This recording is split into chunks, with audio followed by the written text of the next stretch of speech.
ನಮಸ್ಕಾರ ಕರ್ನಾಟಕ, ನಾನು Vaishnavi from career Mudra. So ನಮ್ಮ ಯೂಟ್ಯೂಬ್ ಚಾನಲ್ಲಿ ಇಲ್ಲಿ top engineering colleges, Bangalore engineering colleges ಅಥವಾ all the colleges in Karnataka ಬಗ್ಗೆ ರಿವ್ಯೂ ಮಾಡ್ತಾ ಇದ್ದೀನಿ. ನೀವೇನಾದರೂ KCET ಕಾಮೆಟ್ಗೆ ಕಟ್ ಆಫ್ ಇಲ್ಲಾಂದ್ರೆ ಫೀಸ್ ಸ್ಟ್ರಕ್ಚರ್ಸ್, ಪ್ಲೇಸ್ಮೆಂಟ್ಸ್ ಮಾಹಿತಿ ಏನಾದರೂ ನೋಡ್ತಿದ್ರೆ ನಮ್ಮ ಚಾನಲ್ಗೆ ಸಬ್ಸ್ಕ್ರೈಬ್ ಮಾಡಿ. ಸೊ ಇವತ್ತಿನ ವಿಡಿಯೋದಲ್ಲಿ MS Ramaiah institute of technology ಅಥವಾ MSRIT ಬಗ್ಗೆ ತಿಳಿದುಕೊಳ್ಳೋಣ. ಈ ಕಾಲೇಜಿನಲ್ಲಿ ಸೀಟ್ಸ್ ಹೇಗೆ ಪಡೆಯಬಹುದು, KCET ಕಾಮೆಟ್ಗೆ ಕಟ್ ಆಫ್ ಮತ್ತೆ ಫೀಸ್ ಸ್ಟ್ರಕ್ಚರ್ಸ್, ಪ್ಲೇಸ್ಮೆಂಟ್ಸ್ ಹೇಗಿರುತ್ತೆ, ಮತ್ತೆ ಈ ಕಾಲೇಜ್ ಜಾಯ್ನ್ ಆಗೋದು ವರ್ತ್ ಇಲ್ಲ ಅಂತ ತಿಳಿದುಕೊಳ್ಳೋಣ. ಸೊ ಈ ಕಾಲೇಜಿನ ಓವರ್ವ್ಯೂ ನೋಡುವುದಾದರೆ, ಈ ಕಾಲೇಜ್ 1962 ಅಲ್ಲಿ ಎಸ್ಟಾಬ್ಲಿಷ್ ಆಗಿದೆ. ಮತ್ತೆ ಇದು ಸೆಕೆಂಡ್ ಓಲ್ಡೆಸ್ಟ್ ಕಾಲೇಜ್ ಅಂತ ಹೇಳ್ಬೋದು. ಫಸ್ಟ್ BMS ಬರುತ್ತೆ, ಸೊ ಇದು ಸೆಕೆಂಡ್ ಓಲ್ಡೆಸ್ಟ್ ಅಂತ ಹೇಳ್ಬೋದು.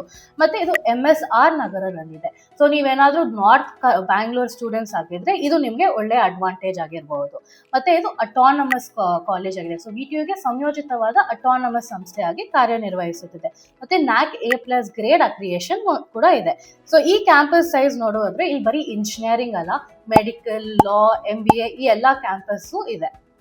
ಸೊ ಅಪ್ರಾಕ್ಸಿಮೇಟ್ಲಿ 25 acres ಸೈಜ್ ಇದೆ. ಮತ್ತೆ ಇದು NRIF ರ್ಯಾಂಕಿಂಗ್ ಬಂದು 75th ಪೊಸಿಷನ್ ಅಲ್ಲಿ ಇದೆ. ಸೊ ಟಾಪ್ 100 ಒಳಗಡೆನೆ ಬರುತ್ತೆ. ಸೊ ಕರ್ನಾಟಕ ಸ್ಟೂಡೆಂಟ್ಸ್ಗೆ ಇದು ಒಳ್ಳೆ ಅಡ್ವಾಂಟೇಜ್ ಅಂತ ಹೇಳಬಹುದು. ನೆಕ್ಸ್ಟ್ ಮೋಡ್ಸ್ ಆಫ್ ಅಡ್ಮಿಷನ್ಸ್ ನೋಡುವುದಾದರೆ, KCET ಇಂದ 45% ಸೀಟ್ಗಳು ಕರ್ನಾಟಕ ವಿದ್ಯಾರ್ಥಿಗೆ ಮಾತ್ರ ಲಭ್ಯವಿರುತ್ತದೆ. ಸೆಕೆಂಡ್ ಕಾಮೆಟ್ಗೆ ಇಲ್ಲಿ 30% ಸೀಟ್ಗಳು ಆಲ್ ಓವರ್ ಇಂಡಿಯಾ ಸ್ಟೂಡೆಂಟ್ಸ್ಗೆ ಅಡ್ಮಿಷನ್ಸ್ ಪಡೆಯಬಹುದು.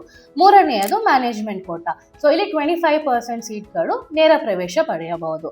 ಸೊ ನೀವೇನಾದರೂ KCET ನೀವು ಟ್ರೈ ಮಾಡಿ, ಎಕ್ಸ್ಪೆಕ್ಟೆಡ್ ಪರ್ಸೆಂಟೇಜ್ ಬಂದಿಲ್ಲ ಅಂದರೆ ಕಾಮೆಟ್ಗೆನೂ ಟ್ರೈ ಮಾಡಿ. ವಿತಿನ್ 1 week ಟೈಮಲ್ಲಿ ಕಾಮೆಟ್ಗೆ ಎಕ್ಸಾಮು ಇರುತ್ತೆ. ಸೊ ಅದೂ ನಿಮ್ಗೆ ಏನಾದರೂ ಎಕ್ಸ್ಪೆಕ್ಟೆಡ್ ಕಟ್ ಆಫ್ ಬಂದಿಲ್ಲ ಅಂದರೆ ಥರ್ಡ್ ಆಪ್ಷನ್ ಮ್ಯಾನೇಜ್ಮೆಂಟ್ ಕೋಟಾಗೆ ನೀವು ಅಪ್ಲೈ ಮಾಡ್ಬೋದು. ನೆಕ್ಸ್ಟ್ ಯಾವ ಕೋರ್ಸಸ್ ಇಲ್ಲಿ ಅವೈಲಬಲ್ ಇದೆ ಅಂತ ನೋಡುವುದಾದರೆ, aerospace engineering, AIDS, AIML, biotechnology, so almost ಎಲ್ಲ ಬ್ರಾಂಚಸ್ಸು ಇದೆ. ಮತ್ತು ಕಂಪ್ಯೂಟರ್ ಸೈನ್ಸ್ ರಿಲೇಟೆಡ್ ಬ್ರಾಂಚಸ್ ನೋಡಬೇಕಂದ್ರೆ ಟಾಪ್ 5 ಬ್ರಾಂಚಸ್ ಇದೆ. ನೀವೇನಾದರೂ CSE ಟ್ರೈ ಮಾಡ್ತೀರಾ KCET ಇಲ್ಲಾಂದರೆ ಕಾಮೆಟ್ಗೆಯಿಂದ, ನಿಮ್ಗೆ ಎಕ್ಸ್ಪೆಕ್ಟೆಡ್ ಕಟ್ ಆಫ್ ಬಂದಿಲ್ಲ, ಹಾಗಾದರೆ ನೀವು CSE ರಿಲೇಟೆಡ್ ಬ್ರಾಂಚ್ಗಳಿಗೆ ಟ್ರೈ ಮಾಡ್ಬೋದು. Like AIDS, AIML, CSE cyber security, ಈ 5 ಬ್ರಾಂಚಸ್ಗೆ ನೀವು ಟ್ರೈ ಮಾಡ್ಬೋದು. ಅದು ಅಲ್ಲದೆ ನಿಮಗೆ ಇಲ್ಲಿ ಎಲೆಕ್ಟ್ರಿಕಲ್ ಇಂಜಿನಿಯರಿಂಗ್, EC ಮತ್ತು electrical and industrial engineering, information science engineering ಇದೆ. ಸೊ ಇದು ಎಷ್ಟೋ ಕಾಲೇಜಸಲ್ಲಿ ಡಿಸ್ಕಂಟಿನ್ಯೂ ಆಗಿದೆ, ಬಟ್ ಈ ಕಾಲೇಜಿನಲ್ಲಿದೆ. ಸೊ ಇದಕ್ಕೂ ಅಪ್ಲೈ ಮಾಡ್ಬೋದು. ಸೊ ನೆಕ್ಸ್ಟ್ KCET ಮತ್ತು ಕಾಮೆಟ್ಗೆ 2025 ಕ್ಲೋಸಿಂಗ್ ಕಟ್ ಆಫ್ ನೋಡುವುದಾದರೆ, CSE ಬ್ರಾಂಚ್ಗೆ 2076 ಕ್ಲೋಸಿಂಗ್ ರ್ಯಾಂಕ್ ಇದೆ. ಕಾಮೆಟ್ಗೆದಲ್ಲಿ 1341 ಕ್ಲೋಸಿಂಗ್ ರ್ಯಾಂಕ್ ಇದೆ. ಮತ್ತು CSE ಸಂಬಂಧಿತ ಬ್ರಾಂಚ್ಗಳಲ್ಲಿ ಹೈಯೆಸ್ಟ್ ಬಂದು CSE with cyber security 4208 closing rank ಇದೆ.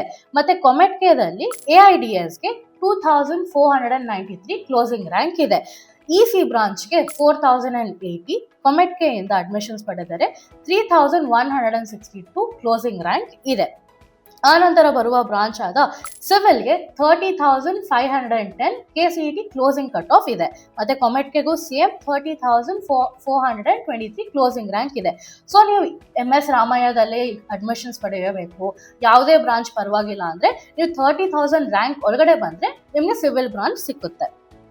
ನೆಕ್ಸ್ಟ್ ಫೀಸ್ ಸ್ಟ್ರಕ್ಚರ್ಸ್ ನೋಡುವುದಾದರೆ, KCETಯಿಂದ ಅಡ್ಮಿಷನ್ಸ್ ಪಡೆದರೆ 1,10,000 per year ಫೀಸ್ ಇರುತ್ತದೆ. ಕಾಮೆಟ್ಗೆಯಿಂದ ಅಡ್ಮಿಷನ್ಸ್ ಪಡೆದರೆ 2,81,000 per year ಫೀಸ್ ಇರುತ್ತದೆ.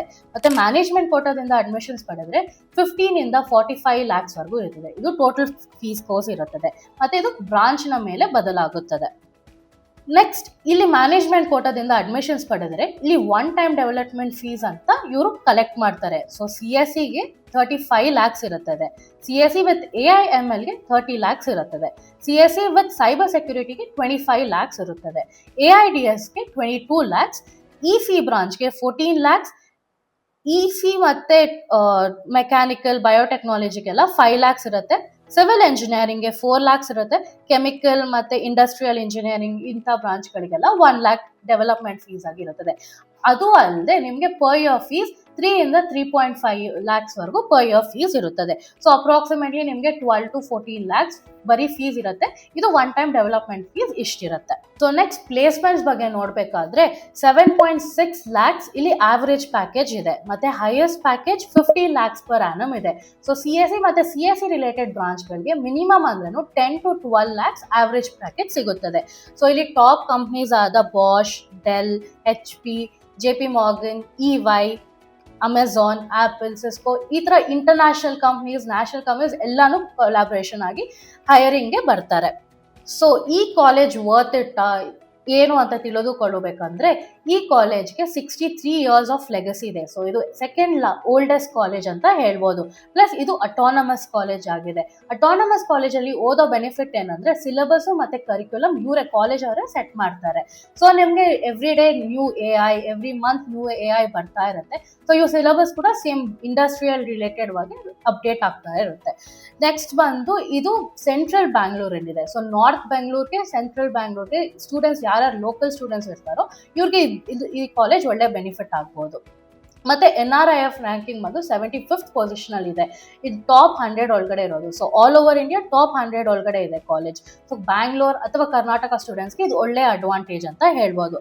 ಸೊ ಈ ಕಾಲೇಜಿನ ಬಗ್ಗೆ ಹೆಚ್ಚಿನ ಮಾಹಿತಿ ಅಥವಾ ಅಡ್ಮಿಷನ್ ಗೈಡೆನ್ಸ್, ಮ್ಯಾನೇಜ್ಮೆಂಟ್ ಕೋಟಾ ಗೈಡೆನ್ಸ್ಗೆ ಏನಾದರೂ ನೋಡ್ತಾ ಇದ್ರೆ ನಮ್ಮ ಚಾನಲ್ಗೆ ಸಬ್ಸ್ಕ್ರೈಬ್ ಮಾಡಿ. Thank you.